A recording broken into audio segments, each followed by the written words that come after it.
नमस्कार। आकाशवाणी कटक आंचलिक संवाद पढ़ुछंती सरिता साहू। मुख्य संवाद 2047 मसीहा सुधा 60 लाख लक्षपति दीदी सृष्टि करने को लक्ष्य रखिछंती राज्य सरकार। पुरी ठारे सुभद्रा योजनार चतुर्थ किस्ती बाबद 5,000 कोटी ऊर्ध्व टंकार सहायता राशि प्रदान करी कहले मुख्यमंत्री। सप्तदश विधानसभा बजेट अधिवेशनर द्वितीय पर्याय आसंता कालीठारु हेबो आरंभ। विकसित ओडिशा गठन में प्रवासी ओडिया 100% योगदान रहिबो कहिले संस्कृति मंत्री सूर्यवंशी सूरज। एवं पश्चिमा घूर्णिबलयर प्रभाव में राज्य में वज्रपात सह वर्षा नहीं 8टी जिला को पाणीपाग केन्द्रर सतर्क सूचना। सुभद्रा हिताधिकारी आत्मविश्वास और परिश्रम फल एक विकसित एवं समृद्ध ओडिशा गठन हेबो बोली मुख्यमंत्री मोहन चरण माझी कहछंती। पुरी तालबणिया पड़ियाठारे एक स्वतंत्र कार्यक्रम में अंतर्जातीय महिला दिवस अवसर में सुभद्रा योजनार चतुर्थ किस्ती बाबद प्राय 1,02,12,665 जन महिला हिताधिकारी मुख्यमंत्री 5,000 टंका लेखाएं आर्थिक सहायता राशि प्रदान करिसेंती।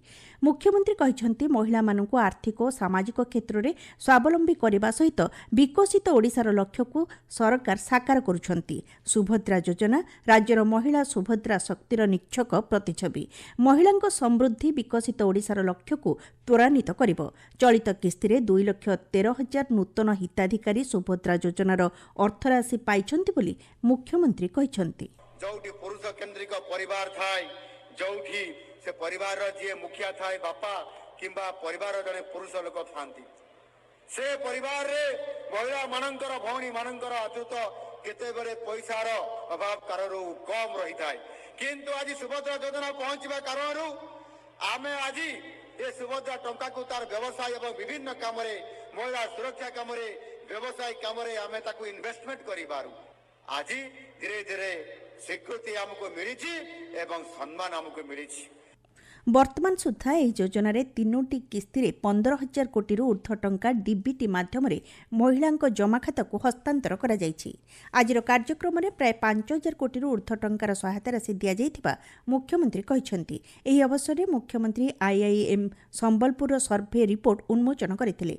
रिपोर्ट अनुसार 25.52% हिताधिकारी सुभद्रा सहायता राशि को व्यवसाय रे उपयोग करी स्वावलंबी होई परिछंती। वर्तमान राज्य में प्राय 17 लाख लक्षपति दीदी सृष्टि होइछंती। 2047 मसीहा सुधा 60 लाख लक्षपति दीदी सृष्टि करने को सरकार लक्ष्य रखिछंती बोली मुख्यमंत्री कहिछंती। महिला सशक्तिकरण राज्य सरकार केवल स्लोगान नुहे, यह एक प्रतिबद्धतार प्रमाण। उपमुख्यमंत्री प्रभाती परिडा कार्यक्रम में जोगदे सुभद्रा योजना ओडिशार महिला शक्ति को भारतवर्ष में प्रतिपादित करिछि बोली कहिछंती।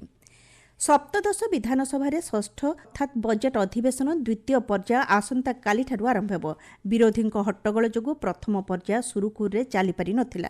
द्वितीय पर्याय स्वाभाविक हेबानी आशा करा जाउछि। विधानसभा कार्यसूची अनुसार आसंता काली विभिन्न विभागर स्टैंडिंग कमिटी रिपोर्ट गृह में उपस्थापित हेबो। आसंता 10 तारिखरु 30 तारिख जाए विभिन्न विभागर खर्च दाबी उपस्थापित हेबो। मार्च 31 तारिख में गृह में व्यय मंजूरी विधेयक उपस्थापन करा जिवो। अधिवेशन में विभिन्न बिल आगत एवं पारित हेबार संभावना थिबानी आम संवाददाता जणाइछंती। ओडिशा राज्य महिला आयोग और जातीय महिला आयोगों मिलित सहयोग में आसंताकाली संबलपुर जिला परिषद सम्मेलन कक्ष में एक जनशुणाणी कार्यक्रम अनुष्ठित हेबो। एथिरे संबलपुर झारसुगुड़ा और बरगड़ जिलार महिला मानक विभिन्न समस्या और अभियोगर समाधान कराजिबो। पूर्वर नोटिस किंबा समन पाइथिबा व्यक्तिविशेष निर्धारित समय उपस्थित रहिबा पई आयोगों तरफ सूचना दिया जायछि। जाजपुर जिलापाल सम्मेलन कक्ष में राज्य समवाय हस्ततंत्र और बयनशिल्प मंत्री प्रदीप बड़सामंत एक सांबादिक सम्मेलन में जोगदे चलित वर्षर राज्य बजेट संपर्क में आलोचना करिसेंती। जिलापाल अंबर कुमार कर बजेटर विभिन्न दिग उपर विस्तृत बरणी प्रदान करथिले। अर्थनैतिक सर्भे रिपोर्ट रे जातीय हार तुलन में ओडिशार स्थिति संपर्क में आलोचना होइथिला। आपण माने आंचलिक संवाद शुणुछंती आकाशवाणी कटक केन्द्ररू। विकसित ओडिशा गठन में प्रवासी ओडिया 100% योगदान रहिबो बोली ओडिया भाषा साहित्य संस्कृति मंत्री सूर्यवंशी सूरज कहिसेंती। କଲିକତାଠାରେ ଆୟୋଜିତ ଓଡ଼ିଶା ଉତ୍ସବ 2026ରେ ଯୋଗଦେଇ ପ୍ରବାସୀ ଓଡ଼ିଆଙ୍କୁ ସମ୍ବୋଧନ କରି ଶ୍ରୀ ସୁରଜ କହିଛନ୍ତି ଦେଶ ଓ ବିଦେଶରେ ରହୁଥିବା ଓଡ଼ିଆଙ୍କ ଉନ୍ନତି ପାଇଁ ରାଜ୍ୟ ସରକାର ସଂକଳ୍ପବଦ୍ଧ। 2036 ମସିହାରେ ରାଜ୍ୟ ଗଠନର ଶତବାର୍ଷିକୀ ପାଳନ ସୁଦ୍ଧା ସମୃଦ୍ଧ ଓଡ଼ିଶାର ପରିକଳ୍ପନା ସାକାର ହେବ। ରଜ, ଦୋଳପୂର୍ଣ୍ଣିମା, ରଥଯାତ୍ରା, ଦୀପାବଳିକୁ ବାହାରେ ରହି ଓଡ଼ିଶାର ଲୋକମାନେ ଭବ୍ୟତା ଓ ଦିବ୍ୟତାର ସହିତ ପାଳନ କରିଥାନ୍ତି, ଯାହା ପରପିଢ଼ି ତଥା ଅମୃତ ପିଢ଼ିକୁ ରାଜ୍ୟର ଐତିହ୍ୟ, ସଂସ୍କୃତି ଓ ପରମ୍ପରା ସହିତ ନିବିଡ଼ କରିଥାଏ। ରାଜ୍ୟର ଏକ ଗୌରବଶାଳୀ ଅତୀତ ରହିଛି। ଦକ୍ଷିଣ ପୂର୍ବ ଦେଶ ସମୂହକୁ ଓଡ଼ିଆମାନଙ୍କ ନୌବାଣିଜ୍ୟ ସାଂସ୍କୃତିକ ଓ ଅର୍ଥନୈତିକ ସ୍ତରରେ ପରିପୋଷଣ କରିଥିଲା। ଏହି ଜାତି ସାହସୀ, ଶିକ୍ଷିତ, ମାର୍ଜିତ ଓ ସଂସ୍କାର ସମ୍ପନ୍ନ ବୋଲି ମନ୍ତ୍ରୀ ଶ୍ରୀ ସୁରଜ କହିଛନ୍ତି। ମହିଳାମାନଙ୍କ ଶାରୀରିକ ସକ୍ଷମତା ସାମାଜିକ ପରିବର୍ତ୍ତନର ପ୍ରକୃତ ମାଧ୍ୟମ ବୋଲି ବାଚସ୍ପତି ସୁରମା ପାଢ଼ୀ କହିଛନ୍ତି। ଭୁବନେଶ୍ୱର କଳିଙ୍ଗ ଷ୍ଟାଡିୟମରେ ଅନ୍ତର୍ଜାତୀୟ ମହିଳା ଦିବସ ଉପଲକ୍ଷେ ଆୟୋଜିତ ତ୍ରିଦିବସୀୟ କାର୍ଯ୍ୟକ୍ରମର ଅନ୍ତିମ ଦିନରେ ମାରାଥନର ଶୁଭାରମ୍ଭ କରି ଶ୍ରୀମତୀ ପାଢ଼ୀ କହିଛନ୍ତି, ଜଣେ ମହିଳା ନିଜର ସ୍ୱାସ୍ଥ୍ୟ ଓ ଶାରୀରିକ ସୁସ୍ଥତାକୁ ପ୍ରାଥମିକତା ଦେଲେ ଏକ ମଜବୁତ ଏବଂ ସମାନତା ଭିତ୍ତିକ ସମାଜର ମୂଳଦୁଆ ପଡ଼ିପାରିବ। ଶକ୍ତିର ଗତି, ରାଷ୍ଟ୍ର ପ୍ରଗତିର ବାର୍ତ୍ତା ନେଇ ଶତାଧିକ ମହିଳା ମାରାଥନରେ ଏକାଠି ହୋଇଥିଲେ। ସମ୍ବଲପୁର ଜିଲ୍ଲା କୁଚିଣ୍ଡା ଟାଉନହଲଠାରେ ପଞ୍ଚାୟତିରାଜ ଓ ପାନୀୟ ଜଳ ଯୋଗାଣ ମନ୍ତ୍ରୀ ରବିନାରାୟଣ ନାୟକ ଆନ୍ତର୍ଜାତୀୟ ମହିଳା ଦିବସ ଅବସରରେ ଯୋଗଦେଇ ଜିଲ୍ଲାର 2,41,000 ସୁଭଦ୍ରା ହିତାଧିକାରୀଙ୍କୁ ସହାୟତା ରାଶି ପ୍ରଦାନ କରିଛନ୍ତି। ଗଞ୍ଜାମ ଜିଲ୍ଲା ପ୍ରଶାସନ ଓ ଜିଲ୍ଲା ସମାଜ ମଙ୍ଗଳ ବିଭାଗ ପକ୍ଷରୁ ଋଷିକୁଲ୍ୟା ସମ୍ମିଳନୀ କକ୍ଷରେ ଅନ୍ତର୍ଜାତୀୟ ମହିଳା ଦିବସ ପାଳିତ ହୋଇଯାଇଛି। ବାଣିଜ୍ୟ ଓ ପରିବହନ ମନ୍ତ୍ରୀ ବିଭୂତି ଭୂଷଣ ଜେନା କାର୍ଯ୍ୟକ୍ରମରେ ଯୋଗଦେଇ ଜିଲ୍ଲାର 9,12,408 ଜଣ ସୁଭଦ୍ରା ହିତାଧିକାରୀଙ୍କ ବ୍ୟାଙ୍କ ଖାତାକୁ 456 କୋଟିରୁ ଉର୍ଦ୍ଧ୍ୱ ଟଙ୍କାର ଅର୍ଥରାଶି ସ୍ଥାନାନ୍ତର କରିଥିଲେ। କଟକ ଆକାଶବାଣୀ କେନ୍ଦ୍ରରେ ଅନ୍ତର୍ଜାତୀୟ ମହିଳା ଦିବସ ପାଳିତ ହୋଇଯାଇଛି। କାର୍ଯ୍ୟକ୍ରମରେ ଆଭିଯାନ୍ତ୍ରିକ ବିଭାଗ ମୁଖ୍ୟ VM ରତ୍ନପ୍ରସାଦ ଯୋଗଦେଇ ମହିଳା ସଶକ୍ତିକରଣ ଉପରେ ଆଲୋକପାତ କରିଥିଲେ। ଏହି ଅବସରରେ କେନ୍ଦ୍ରର ବହୁ ମହିଳା ଅଧିକାରୀ ଓ କର୍ମଚାରୀମାନେ ଯୋଗଦେଇଥିଲେ। ଖୋର୍ଦ୍ଧା ଜିଲ୍ଲା ସଦର ମହକୁମାସ୍ଥିତ ବିଜୁ ପଟ୍ଟନାୟକ ଇଣ୍ଡୋର ଷ୍ଟାଡିୟମ ପରିସରରେ ରାଜ୍ୟ କ୍ରୀଡ଼ା ଓ ଯୁବସେବା ବ୍ୟାପାର ବିଭାଗ ପକ୍ଷରୁ ଅନ୍ତର୍ଜାତୀୟ ମହିଳା ଦିବସ ଅବସରରେ ଯୋଗ ଓ ପଦଯାତ୍ରା ରାଲି ଅନୁଷ୍ଠିତ ହୋଇଯାଇଛି। ଜିଲ୍ଲା କ୍ରୀଡ଼ା ଅଧିକାରୀ ଗୀତାଞ୍ଜଳି ପଣ୍ଡାଙ୍କ ସମେତ ଅତିରିକ୍ତ ଜିଲ୍ଲାପାଳ, ଉପଜିଲ୍ଲାପାଳ, ବିଭିନ୍ନ ବିଭାଗର ଅଧିକାରୀ ଯୋଗଦେଇ ଦୈନନ୍ଦିନ ଜୀବନରେ ମହିଳାମାନଙ୍କ ପାଇଁ ଯୋଗର ଆବଶ୍ୟକତା ସମ୍ପର୍କରେ ଆଲୋଚନା କରିଥିଲେ। ଯୋଗ କାର୍ଯ୍ୟକ୍ରମରେ ପ୍ରାୟ 600 ଜଣ ଭାଗ ନେଇଥିଲେ। କେନ୍ଦ୍ରାପଡ଼ା ଜିଲ୍ଲା ସଂସ୍କୃତି ଭବନ ପରିସରରେ ଜିଲ୍ଲା ସମାଜ ମଙ୍ଗଳ ଅଧିକାରୀ ସୁଷମା ମହାନ୍ତିଙ୍କ ସଭାପତିତ୍ୱରେ ଅନ୍ତର୍ଜାତୀୟ ମହିଳା ଦିବସ ପାଳିତ ହୋଇଯାଇଛି। ଏହି ଅବସରରେ ଜିଲ୍ଲାପାଳ ରଘୁରାମ ଆର୍ ଆୟର ସୁଭଦ୍ରା ହିତାଧିକାରୀମାନଙ୍କୁ ଯୋଜନାର ଅର୍ଥକୁ ସୁବିନିଯୋଗ କରି ସ୍ୱାବଲମ୍ବୀ ହେବା ସହିତ ଆର୍ଥିକ ଭାବେ ସଶକ୍ତ ହେବାକୁ ଆହ୍ୱାନ ଦେଇଥିଲେ। ଦେବଗଡ଼ ଜିଲ୍ଲା ମହିଳା ଓ ଶିଶୁ ବିକାଶ ଓ ଜିଲ୍ଲା ସମାଜ ମଙ୍ଗଳ ବିଭାଗ ପକ୍ଷରୁ ବିଜୁ ପଟ୍ଟନାୟକ ପ୍ରେକ୍ଷାଳୟଠାରେ ଅନ୍ତର୍ଜାତୀୟ ମହିଳା ଦିବସ ପାଳିତ ହୋଇଯାଇଛି। ରାଜ୍ୟରେ ପ୍ରଥମ ଅଙ୍ଗନୱାଡି କର୍ମୀ ଭାବେ ଜିଲ୍ଲାର ରଜିପ୍ତା ବିଶ୍ୱାଳଙ୍କୁ ମହିଳା ଦିବସ ଅବସରରେ ମୁଖ୍ୟମନ୍ତ୍ରୀ ସମ୍ବର୍ଦ୍ଧିତ କରିଥିଲେ। ରାୟଗଡ଼ା ଜିଲ୍ଲାପାଳଙ୍କ ନୂତନ ସମ୍ମିଳନୀ କକ୍ଷଠାରେ ଆୟୋଜିତ ଅନ୍ତର୍ଜାତୀୟ ମହିଳା ଦିବସ ପାଳିତ ହୋଇଯାଇଛି। ଜିଲ୍ଲା ଆଇନ ସେବା ପ୍ରାଧିକରଣ ପକ୍ଷରୁ ସ୍ଥାନୀୟ ମହିଳା ମହାବିଦ୍ୟାଳୟ ପରିସରରେ ଏହି ଦିବସର ତାତ୍ପର୍ଯ୍ୟ ସମ୍ପର୍କରେ ଆଲୋଚନା ହୋଇଥିଲା। ନୂଆପଡ଼ା ଜିଲ୍ଲା ପୁଲିସ ପଡ଼ିଆଠାରେ ଜିଲ୍ଲା ପ୍ରଶାସନ ପକ୍ଷରୁ ସୁଭଦ୍ରା ଯୋଜନାର ଚତୁର୍ଥ କିସ୍ତି ପ୍ରଦାନ ଉତ୍ସବ ଏବଂ ଆନ୍ତର୍ଜାତୀୟ ମହିଳା ଦିବସ ପାଳିତ ହୋଇଯାଇଛି।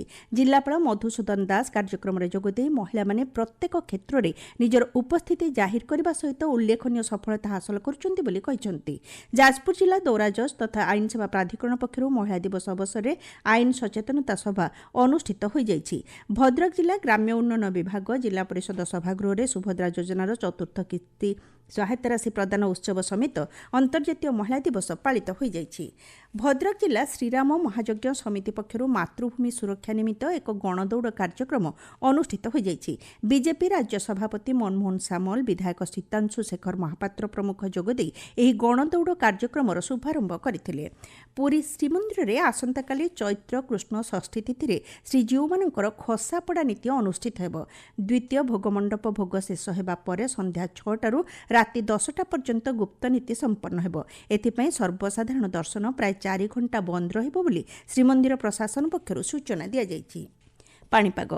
ଗାଙ୍ଗେୟ ପଶ୍ଚିମବଙ୍ଗ ଏବଂ ପାର୍ଶ୍ୱବର୍ତ୍ତୀ ଉତ୍ତର ଓଡ଼ିଶାର ବାୟୁମଣ୍ଡଳରେ ସକ୍ରିୟ ଘୂର୍ଣ୍ଣିବଳୟର ପ୍ରଭାବରେ ରାଜ୍ୟର ବିଭିନ୍ନ ଜିଲ୍ଲାରେ କିଛି ସ୍ଥାନରେ ସାମାନ୍ୟରୁ ମଧ୍ୟମ ଧରଣର ବର୍ଷା ସମ୍ଭାବନା ରହିଛି। ଆସନ୍ତା 24 ଘଣ୍ଟା ମଧ୍ୟରେ ବିଜୁଳି ଘଡ଼ଘଡ଼ି ସହ ବର୍ଷା ହେବା ନେଇ 8ଟି ଜିଲ୍ଲାକୁ ଭୁବନେଶ୍ୱରସ୍ଥିତ ଆଞ୍ଚଳିକ ପାଣିପାଗ ବିଜ୍ଞାନ କେନ୍ଦ୍ର ପକ୍ଷରୁ ସତର୍କ ସୂଚନା ଜାରି କରାଯାଇଛି। ମୁଖ୍ୟ ସମ୍ବାଦ ପୁଣିଥରେ 2047 ମସିହା ସୁଦ୍ଧା 60 ଲକ୍ଷ ଲକ୍ଷପତି ଦିଦି ସୃଷ୍ଟି କରିବାକୁ ଲକ୍ଷ୍ୟ ରଖିଛନ୍ତି ରାଜ୍ୟ ସରକାର। ପୁରୀଠାରେ ସୁଭଦ୍ରା ଯୋଜନାର ଚତୁର୍ଥ ଚତୁର୍ଥ କିସ୍ତି ବାବଦରେ 5,000 କୋଟିରୁ ଊର୍ଦ୍ଧ୍ୱ ଟଙ୍କାର ସହାୟତା ରାଶି ପ୍ରଦାନ କରି କହିଲେ ମୁଖ୍ୟମନ୍ତ୍ରୀ। ସପ୍ତଦଶ ବିଧାନସଭା ବଜେଟ୍ ଅଧିବେଶନର ଦ୍ୱିତୀୟ ପର୍ଯ୍ୟାୟ ଆସନ୍ତା କାଲିଠାରୁ ହେବ ଆରମ୍ଭ। ବିକଶିତ ଓଡ଼ିଶା ଗଠନରେ ପ୍ରବାସୀ ଓଡ଼ିଆଙ୍କ 100% ଯୋଗଦାନ ରହିବ କହିଲେ ସଂସ୍କୃତି ମନ୍ତ୍ରୀ ସୂର୍ଯ୍ୟବଂଶୀ ସୁରଜ। ଏବଂ ପଶ୍ଚିମା ଘୂର୍ଣ୍ଣିବଳୟର ପ୍ରଭାବରେ ରାଜ୍ୟରେ ବଜ୍ରପାତ ସହ ବର୍ଷା ନେଇ 8ଟି ଜିଲ୍ଲାକୁ ପାଣିପାଗ କେନ୍ଦ୍ରର ସତର୍କ ସୂଚନା। ଆଞ୍ଚଳିକ ସମ୍ବାଦ ଆଜି ପାଇଁ ଏତିକିରେ ଶେଷ ହେଲା।